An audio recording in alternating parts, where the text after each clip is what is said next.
Hello, everyone, and welcome to a different kind of stand show than what some of you loyal viewers have become accustomed to over the last 6 months.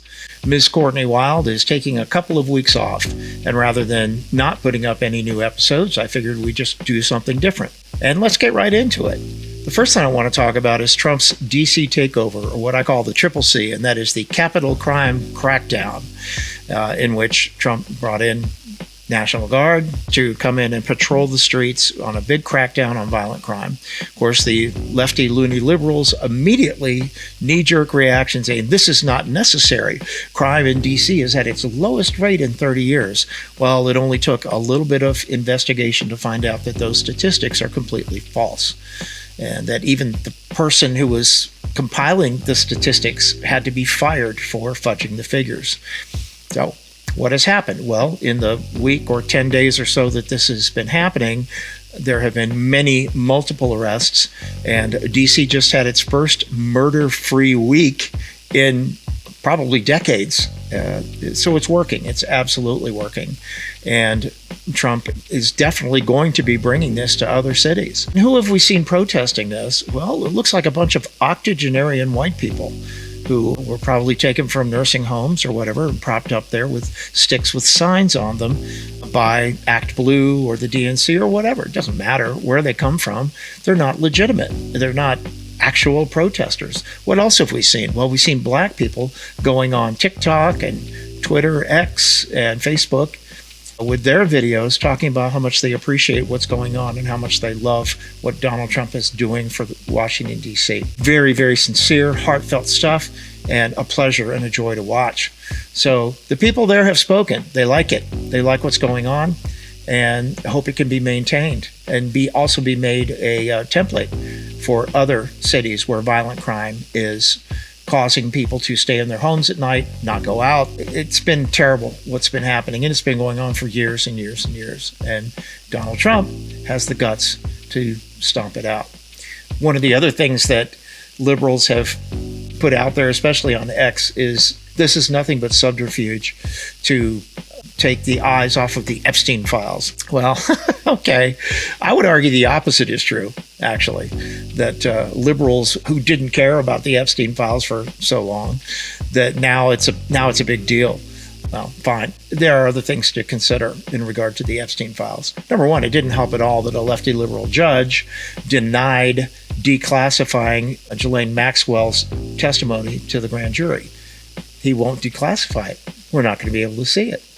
Now, that was a pretty big warning shot fired over the bow, because the deep state, which is not peculiar to the United States, we're talking about a worldwide cabal of people, particularly rich oligarchs. I hate using that word because it's become so cliche now, but the elitists who, let's talk about like the World Economic Forum and Bilderberg Group, things like that.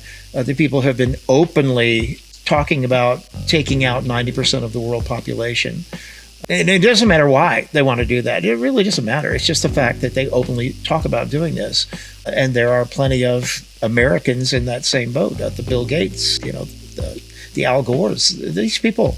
It doesn't matter why it is they want to do it, other than just, wipe out most of the population so that they can subjugate the rest and who's left over. In any event, why they're doing it doesn't really matter. The fact that they are doing it is scary, even to someone like Donald Trump, because they have proven over and over again that they will stop at nothing short of killing you to keep their secrets. So there you have it.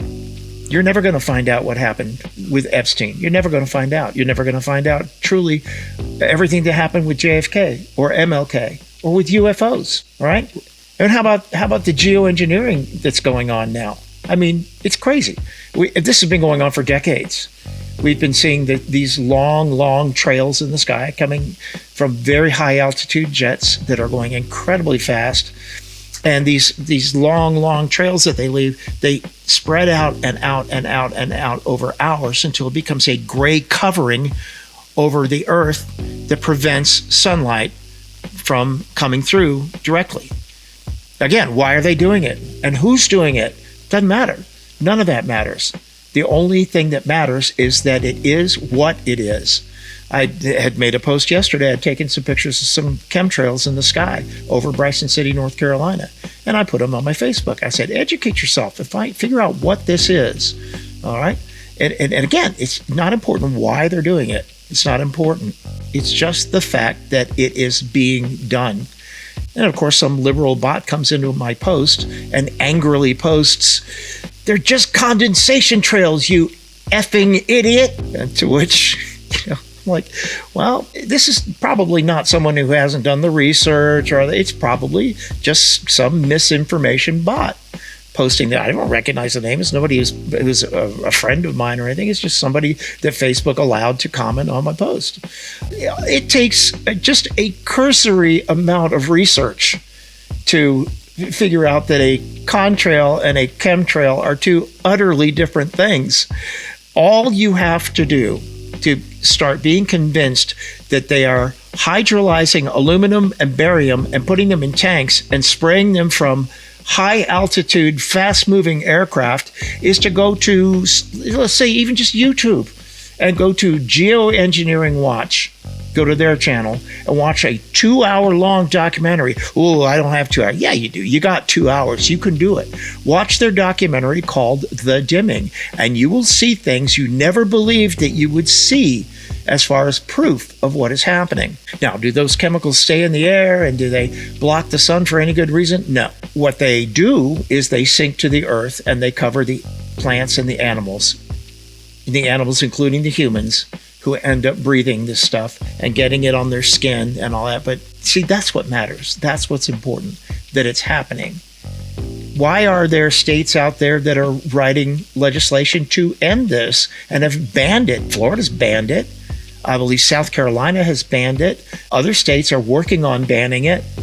There are people out there who say it doesn't exist. But that opinion is no longer valid. You cannot continue to hold that opinion. If you do, you're just being blind, not educating yourself on purpose, and wanting to change the subject. Not acceptable anymore. So don't do that. In other news, Donald Trump has asked the Attorney General of Missouri to resign that post and be an equal to Dan Bongino in the FBI, or a co-assistant director. And I believe this is being done because they need somebody in that position who has AG experience. Whether you know it or not, there are a few grand juries that have been convened outside of D.C.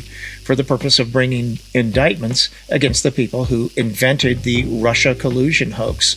That would be Barack Obama, Clapper, Comey, Brennan, Hillary Clinton, the whole cabal. And these indictments, I believe, will be brought.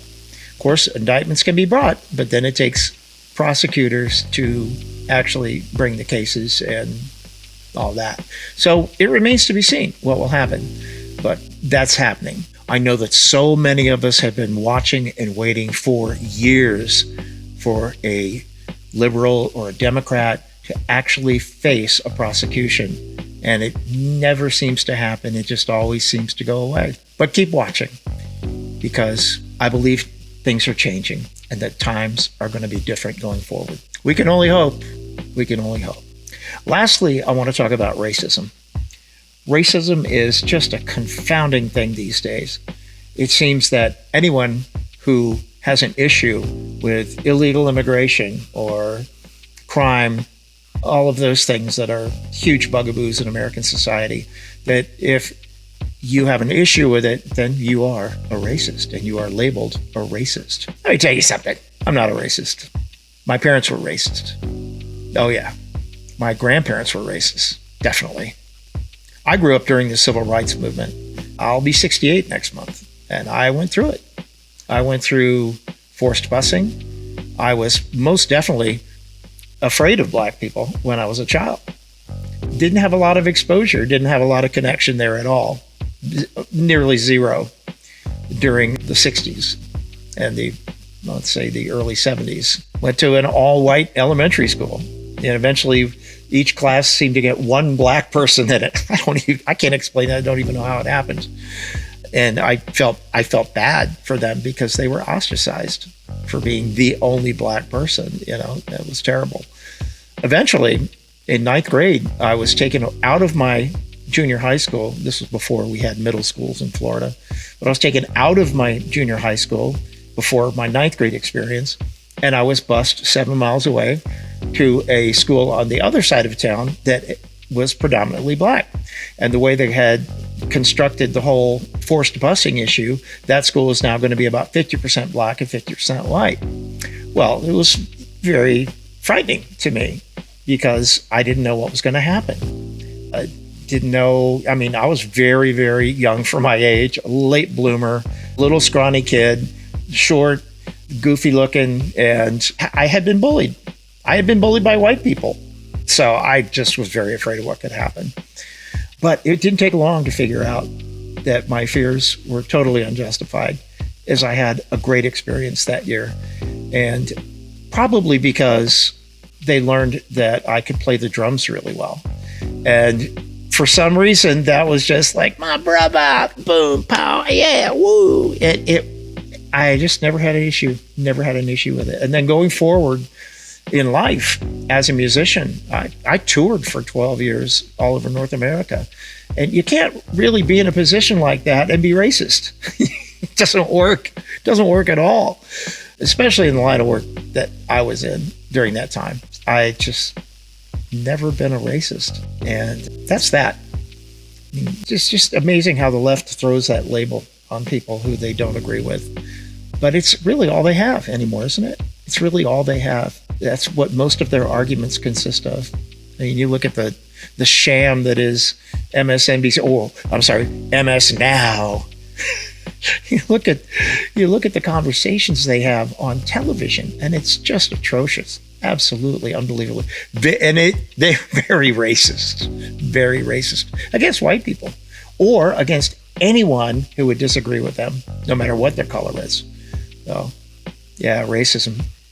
And a lot of them would talk about systemic racism, which doesn't exist because the same Constitution applies to me as it does to my black brothers and sisters. And the same opportunities exist for both. There is no such thing as systemic racism. There may have been, before the civil rights movement.